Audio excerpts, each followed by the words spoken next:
Hello, welcome to Sandy Ainley. I hope each one of you are well, so to speak. Today I wish to show you more than one book, in fact 4 books in all, and share with you my hobby stroke education concerning each book today.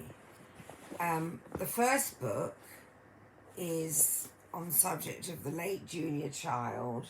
There's a picture of the lady, and next door to Julia is Paul Child, Julia's, or one might say the late Julia's late husband or late gentleman. I'm going to read the back cover so that I give you just a concept of this book. Delightful and ebulliently written, her joy just about jumps off the book's pages. The Christian Science Monitor. Julia Child single-handedly created a new approach to American cuisine with her cookbook, mastering the art of French cooking, and her television show, The French Chef. As she reveals in this best-selling memoir, she was not always master chef. Indeed, when she first arrived in France in 1948 with her husband Paul, who was to work with the US Information Service, she spoke no French and knew nothing about the country itself.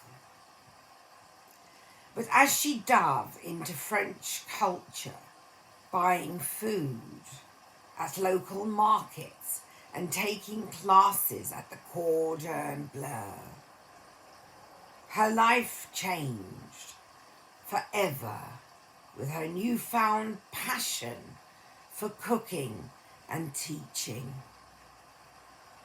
Julia's unforgettable story struggles with the head of the Cordon Bleu, rejections from publishers, the head of the Cordon Bleu, rejections from publishers to whom she sent her now famous cookbook, a wonderful, nearly 50-year marriage that took them across the globe, unfolds with the spirit so key to her success as a chef and a writer, brilliantly capturing one of the most endearing American personalities of the last 50 years.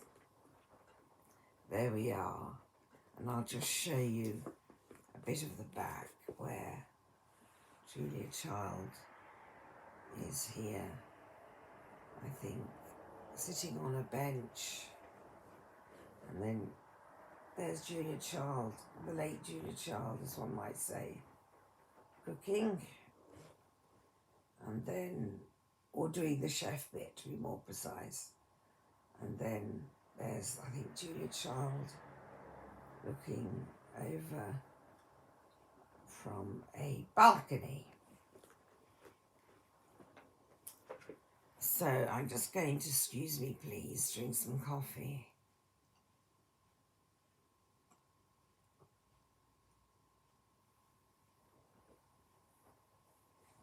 I have a very dry throat. It is already considerably better just from having that one little drink, so to speak. So I have a nice book here of quotes. I'm going to read you one quote. It's a colouring in book on subject of positive quote. So today's one says the following: when you're positive, good things happen. There you are. When you're positive, good things happen. And it's lovely. I love it. It's for colouring in, and then one may perhaps cut it out and frame it and place it on the wall. I love this book. It's an inspirational quotes to colour, words of motivation and relaxation. And it says at the bottom, squiggle.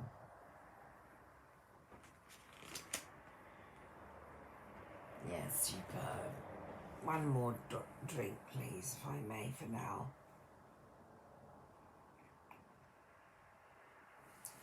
Thank you very much. So, I have one book here, Bible Stories.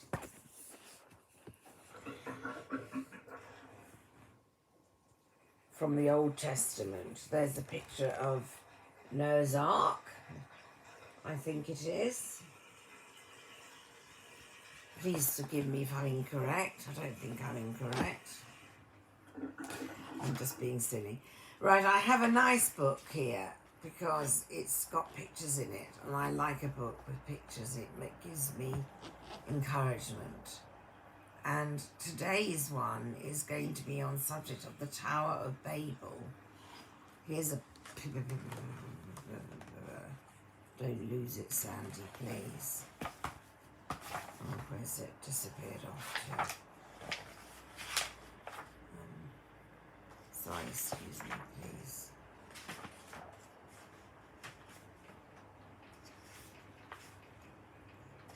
Oh, I am so clumsy. The specific story as a result of the fact that I wanted to found it. Nice. Oh, thank goodness for that. So here's a picture of the Tower of Babel.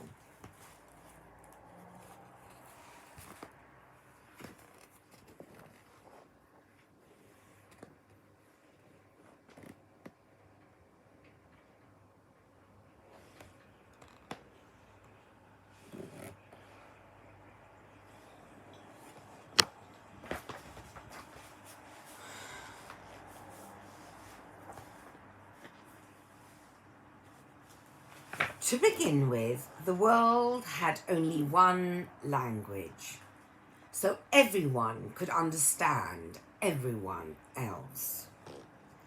There came a time when some of Noah's descendants decided to build a city would be famous throughout the land, with a tower reaching to the heavens.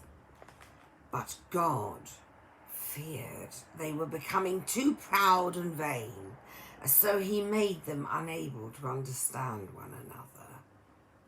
Soon a great babble of voices was heard, with everyone speaking in a different language. No one could understand anyone else.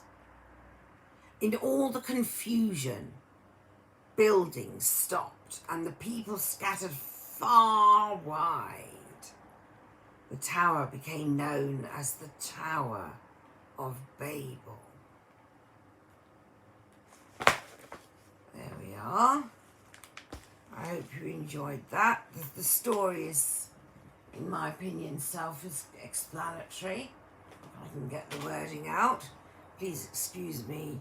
It's morning, as I've said, and I like my coffee in the morning. Bear with me, please. Excuse me, please.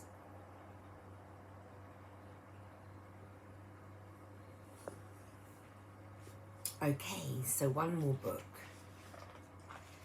And this one I think you might find quite fun. I hope so. A book on subject of tattoos. I'll show you the back picture as well. I love it.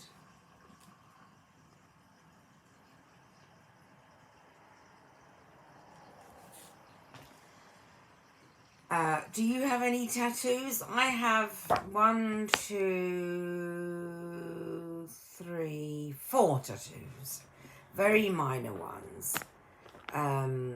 So I'm not going to bore you with the details of mine today as a result of the fact that I have a book here which I think you're going to hopefully find a real treat of really amazing tattoos, as one says. So I'll start. Just need to put my coffee down. Okay. So, there we are. There's one lady.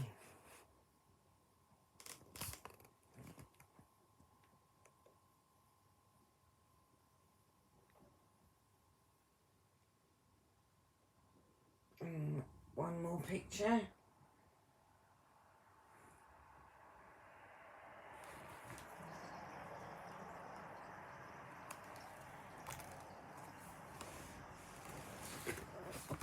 Sorry, people.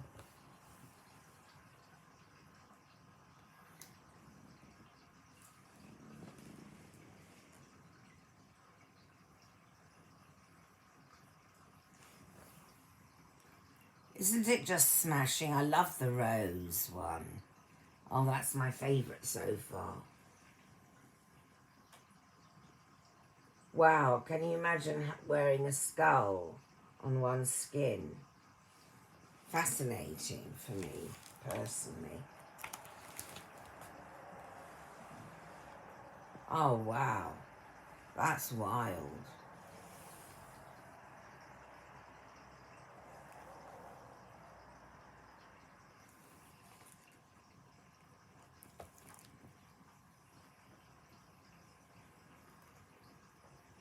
Oh, goodness me, that's ornate. Kind of red and black, I think, is the colouring in that one. And, oh gosh, that's wild as well. Bella something. Bella di Nonna. I don't know what that means. Please comment below on the meaning of that saying, if you know what it means. I don't know the language, maybe Italian.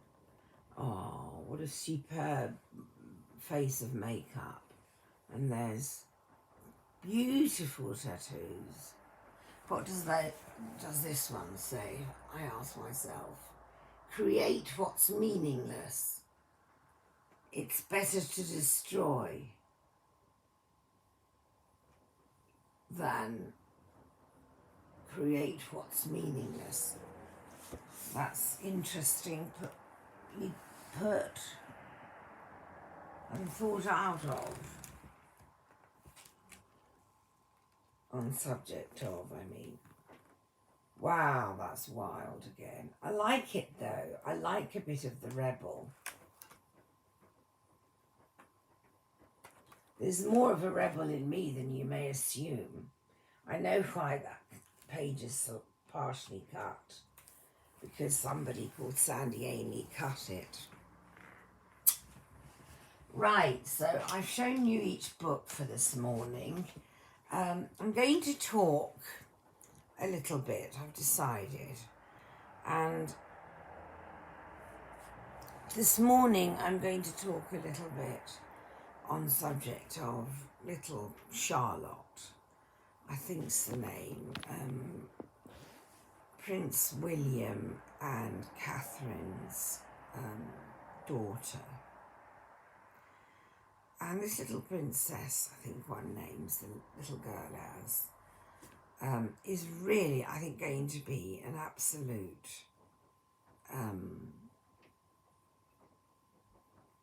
beautiful, in my opinion, a beautiful lady. And the reason as to why I believe it, there's more than one reason. The first reason, which is quite an obvious reason, the parents. And the parents just seem to be so with it and strong-minded and polite and pleasant. And of course it's going to rub off. That's point number one. Point number 2, which is by all means last but not least by any means of the word, Charlotte is just an absolutely dream of a child. So I can only go by people, each one of you. I can only go by what I've seen and heard. I repeat, I can only go by what I've seen and heard. So I shall phrase it in this manner. Forgive me if I'm incorrect, please. Little Charlotte is already a very, very beautiful young child, and I think is going to grow up in that exact manner. I choose to talk on the subject of little Charlotte, and forgive me please if I've got the name incorrect. I'm pretty sure the name's Charlotte. Little Charlotte is so pretty already, in my opinion, and pretty. Looks a bit, I think the looks are little bit as the Queen, and I think a little bit Kate, or Catherine, yes. I'm not very good with names, as you might notice. Catherine or Kate. I think that's all accurate. In the reason that I bring up specifically the little girl is as a result of the fact that the little girl is the only child who's a female. So I thought I'd just mention little Charlotte. I hope, Charlotte. So what I'm trying to say is that when a little child is so bossy, and I don't mind saying that, and I don't mean it in a blaming mode fashion. In fact, not one piece of negativity in my thoughts and thought on the subject of that beautiful little child. She's beautiful, in my opinion, and beautiful, as I said earlier. And I so wish to say that the reason as to why I say the little girl's bossy is I've noticed sometimes little sweeties with the,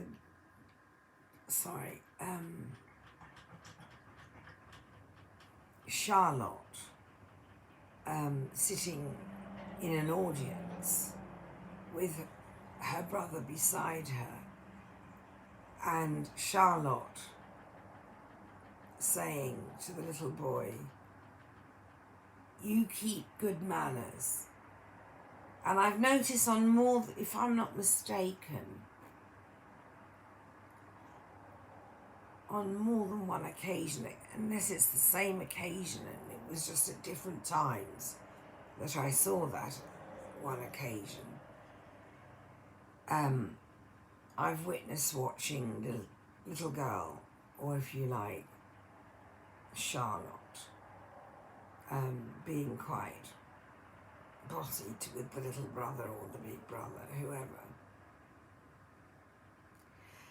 And that leads me to say that Charlotte's going to be a proper little madam. Already is. And I mean, personally,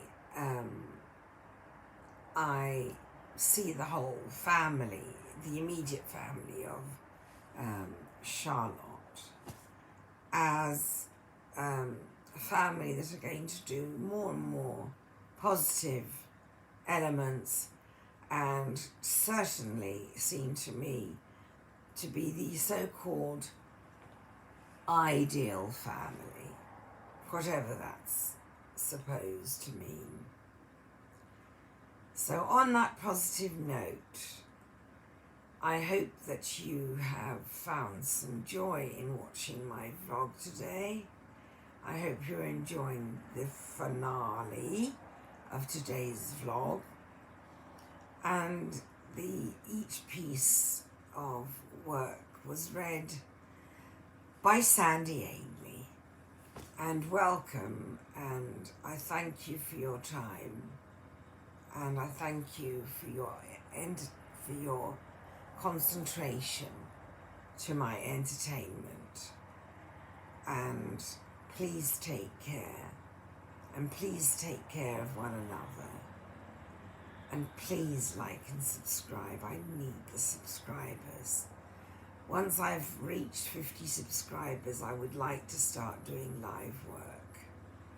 So I just need, I think it's about 7 or 8 more subscribers, please.